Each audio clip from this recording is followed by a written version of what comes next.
Hello everyone, welcome to Carnivorous Plants Hub. Today I'm really excited to bring you this video. I got this ping rock kit from California Carnivores and I decided to go ahead and show you what comes with it and kind of walk you through my setup and how mine's going to look. It's a really cool little kit. You get the rock that comes with it. All rocks are just kind of random. You get what you get with this, but you get kind of a medium-sized rock. You can see how big it is compared to the size of my hand there. You get this little saucer here to house your ping rock. You get some soil, you get kind of a sandy peat mix, and then you also get some dried sphagnum moss there. So that's going to be really nice. I'll explain a little more on what the soil is for here in just a second. But you also get 6 different types of pings. They're going to be on the smaller side just because you want your pings to kind of grow with your ping rock so that they can root, so you can put them in some of these smaller nooks and crannies that comes on this rock. I'm really excited. I'm going to bring my wife in here in just a little bit and she is going to help. I might even throw a couple of my own pings on from my collection, but to start I wanted to show you exactly what I got from California Carnivores so you can see what the kit comes with. And then I think in order to decorate this, we're going to do some seashells, which should be kind of fun. Seashells and then this little sea turtle here. One of the fun parts of this is that you get to be really creative with it, and then you get to kind of decorate it however you want. Whether you want to add figurines in here or whatever you want to put in here to kind of decorate your ping rock, you can do whatever you want. You can just get really creative with it, which is part of the fun of this. So let's go ahead and get started. Alright, so the first thing that you want to do is you want to get some water and wet down your sphagnum moss. What you're going to use this for is this is going to be kind of to stuff into some of the nooks and crannies in the rock to help you kind of place some of your pings, and I'll kind of show you how we use that here in just a minute. And then also I recommend you dumping some water into your peat moss mix. This will help you be able to use this. It'll make it more pliable, easier to use, easier to kind of compact a little bit and to put in there. So I think I added just a little too much water. I think that's fine. It shouldn't really be that big of a deal. Also, make sure you're only using distilled water, rainwater, RO water. Make sure that it's a low TDS water. Don't just use tap water because that could kill the pings over time. So I recommend not using tap water. So make sure that you're using distilled water if possible. All right, once your soil is soaked a little bit, your peat moss and sand and pumice mix is what they include with this.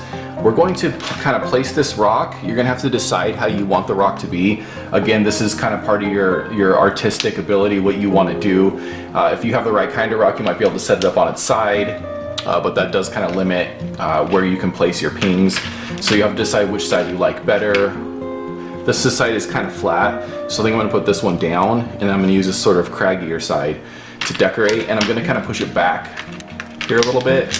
And I might use some of these back here to plant some more pings as kind of a unique area, or maybe a place to put a shell or something. So I'm going to kind of push this back a little bit here, leave just a little gap, and then I'm going to start. You can see I got it just a little wet, which is fine. So you're going to start covering the rock. You're going to be getting a lot of the soil down here in the tray. Cool thing about pings is that you don't really need a lot of soil for pings. They do a great job with very minimal soil, so you don't have to have a ton of soil, which is why you can grow pings on a rock like this. Like this soil right here, that little layer, that's enough for a ping to root and to grow right there. So we're going to continue to kind of use this here, try to cover most of the rock, and we're going to get a bunch down here on the side. We're going to pack it down a little bit so that we have sort of an area here that we can work with that's below the tray.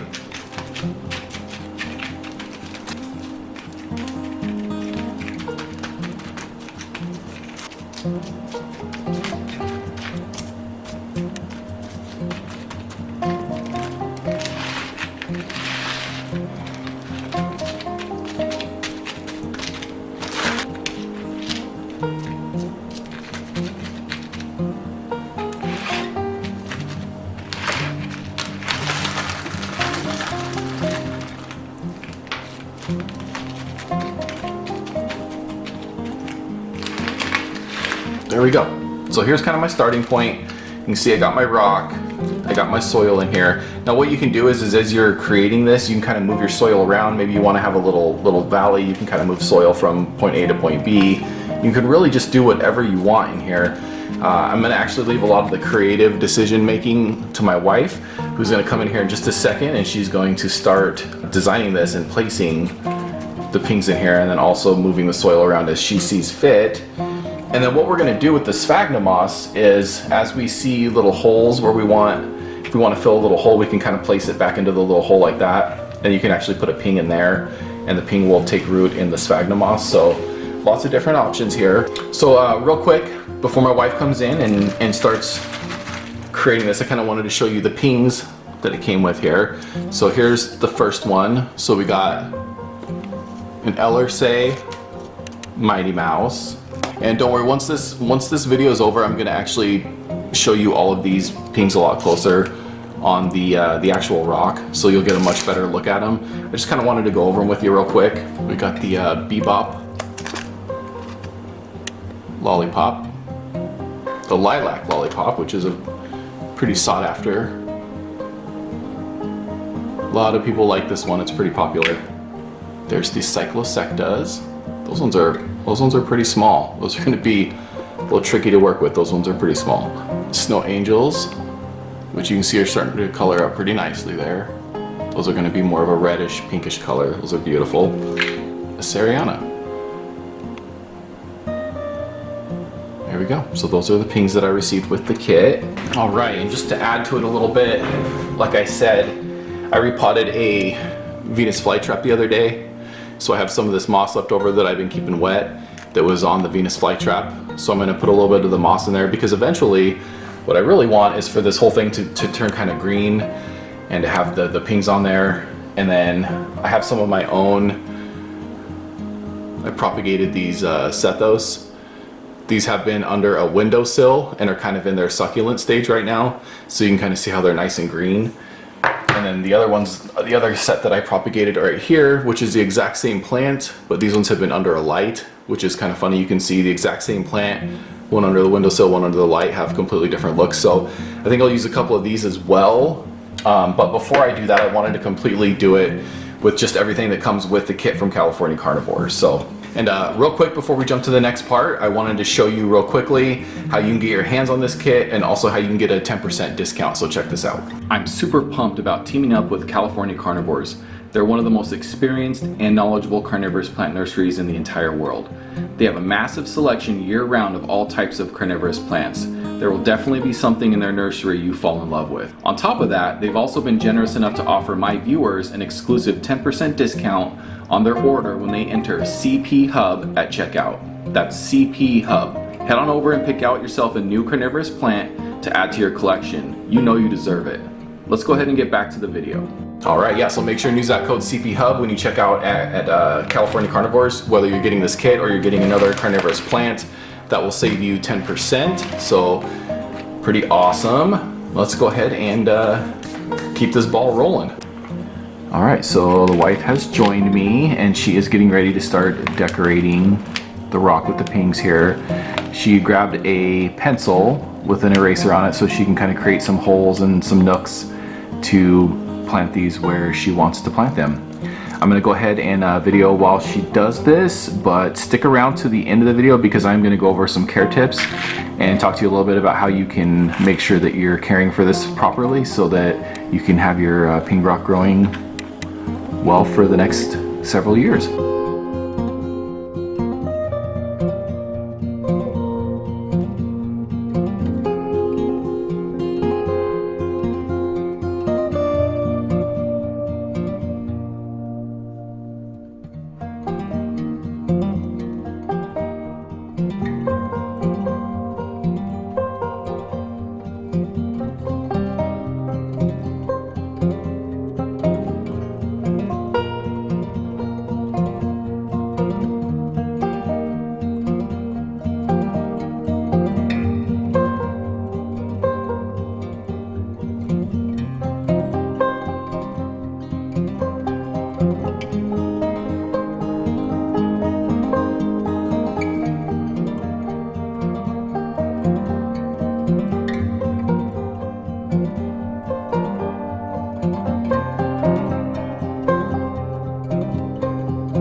All right, here we go. I just wanted to take a moment and kind of show you what it looks like here with the pings that came with the ping rock, or the ping rock kit. So these are all the pings that California Carnivores provided us here. I'm gonna add a few more pings here at the end, but I wanted to show you what it looked like with the kit, just so that you had an understanding of what it came with, and that you didn't think that maybe that some of the pings that I added myself came with the kit.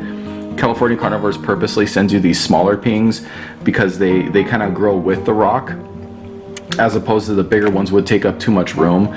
So I do have some pings that are kind of right in between full size and these smaller baby sizes that I'm going to add on here. But I just wanted to show you what it looked like. I did add some of my own moss, although the the moss that came with, I could have used this too. So here's some moss that came with some of these. You'll be able to tear some of this moss off and repot it in here if you'd like. I used some that I had from repotting a Venus flytrap the other day. You can see some of this green moss is some of the stuff that I've been keeping watered in anticipation that I was going to put it on here. You can see we got a little ping here nestled in the shell. We got kind of some shells all over the place, some coral sticking out here. It's actually a really pretty, really cool little setup, and I'm really excited for this to grow and get bigger and for some of this moss to spread. What you can do too is you can take some of these moss spores here, like this, and sort of crumble them over, and some of these spores will fall and they'll actually grow. So if you can get some of these spores off here, but hopefully my plan is for this whole rock to completely turn green mostly and have the pings growing out, and then also the green moss growing all over it. It'll take some time for it to do that, but that's my hope for it to eventually turn into that. Let's go ahead and let's finish up, and I'm going to add a couple of my own pings from my own collection right over here, and then I'll show you kind of what it looks like as a final product, and I'm going to give you some care instructions so you know how to care for this thing.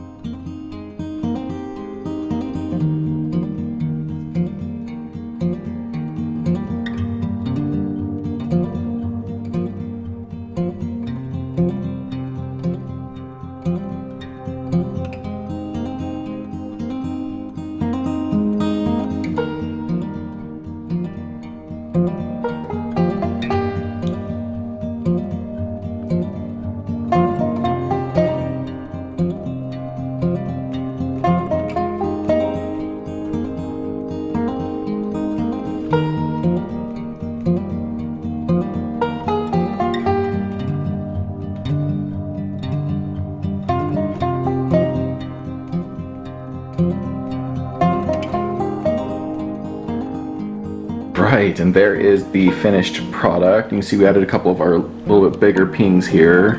One there, and then one right on the very top. This is absolutely beautiful. What a neat little project to do.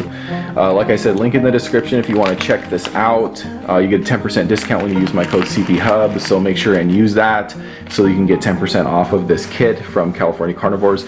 Let's talk real quick about care instructions. Let's talk about watering first. The way you're going to water this, oftentimes with carnivorous plants, the way you water them is from a tray. The way we're going to be watering these actually is with a mister. You can see my Core Gear mister is my favorite mister. I have a link in the description for that too. You can get that on Amazon. But if you just have like a spray bottle or whatever, that also works. And what we're going to do is we're just going to mist. Just going to have a light mist over these. And you want to make sure that it's a light mist. The problem is if you have a really heavy mist or like a heavy spray, is that it could potentially wash these kind of off of your little landscaped area. So you just want to kind of water them down real quick, like that. So now we got them all watered, and it's perfectly fine to get these a little wet on the outside. That really won't hurt them. So the next thing is people might worry a little bit about labeling these with these labels. Obviously in this here there's not really any way to label them. The only thing that I could really recommend there, if you're concerned about labeling it, I'm not really concerned about labeling it because it's just kind of a fun project that I have here. I'm not really going to be using these for anything like resale or anything like that. But what you could do is you could take your labels and just kind of set them next to the plants, and then maybe take a picture or a photo or something so you have that labeled. So that's just an idea. If you're really concerned about it, you can definitely do that. If not, obviously it's really not a big deal if you don't have these labeled 100% correctly. Next thing is if you ever want to move any of these, feel free to. Pings have a really shallow root system, and they're really easy to move around, so feel free if you get sick of the way it looks or you keep seeing the spot where you're like, man, I wish I had a ping right there, you can feel free to move these around a little bit. They're really easy to pull up and kind of just shift around. Also, if you get to a point to where you think you need new soil, maybe in a year or two, you can go on California Carnivores website and order their cephalotus soil mix to get this soil mix again, and then you can either repot it into something like this, or if you want to get a bigger one, to maybe it's outgrowing this here. Actually, this one here actually didn't give us a ton of room, so I might even recommend maybe going to a thrift shop or something and getting like a clay bowl or a clay server or something to put this in. Would be really cool, but then you might need a little more soil. The amount of soil that came with this was perfect for about this size, but if you wanted it to be a little bit bigger than what's in this plastic saucer here, that might be an idea. Lighting is another really big one. These will do pretty well in a south-facing windowsill with a lot of sun. This one here, these two plants, this plant here and this plant here, they're identical plants. This one here has been in a windowsill all winter that only gets about 3 or 4 hours of sun a day. So it actually, or I should say light, we don't get any sun here this time of year. But then this one here has been under a light all year. So you can see the same plant under different conditions, under different lighting conditions, can look completely different. This one has more of a pink tint to it, a pink reddish tint to it, where this one here has stayed completely green. And it's even shaped different right now because it's in its succulent stage. But you want to make sure to put these in a really sunny windowsill, the most sunny windowsill you have. This is a great little windowsill display. Make sure that you're kind of turning it occasionally so that the ones on the back side, especially if your rock blocks the sun, make sure that the ones on the back side are getting some sun as well, or some light. Or you can get an artificial light, like an LED, like the Sansi light that I have is a really good one, the 36 watt Sansi light, or the Yescom 225s are really great. All those are in the description, link to Amazon if you want to buy one of those. And then you can kind of set this up wherever you want. I've seen people put these in like a fish bowl and then put the light over it, which is really kind of a neat thing. You don't really need necessarily the bowl, you don't need the extra humidity, but it does look really neat inside of like a fish bowl or something like that. And then you can just kind of put the light over the top of it. But anywhere you can put this where you can actually attach a light is a good idea. Lighting is really important. If these do not do well with indirect light, you want to have them in the most direct light possible. So either right on that windowsill or directly under a light. If you put them under an LED light like the Yescoms, I would recommend probably like 8 to 10 hours a day, something along those lines, and they'll start to color up really nicely. You'll notice the more light you give them, the more color that they will get. I'm actually going to probably put this under a light just because I want all of these pings to really color up well, and I think they're a little bit prettier that way. But if you don't and you just put it in a windowsill, that will work as well. We did already talk about this, but make sure that you're only using distilled water, rainwater, reverse osmosis water. You don't want to have a water that has a really high TDS content, which is total dissolved solids. Most of the time, your tap water is going to have too high of content.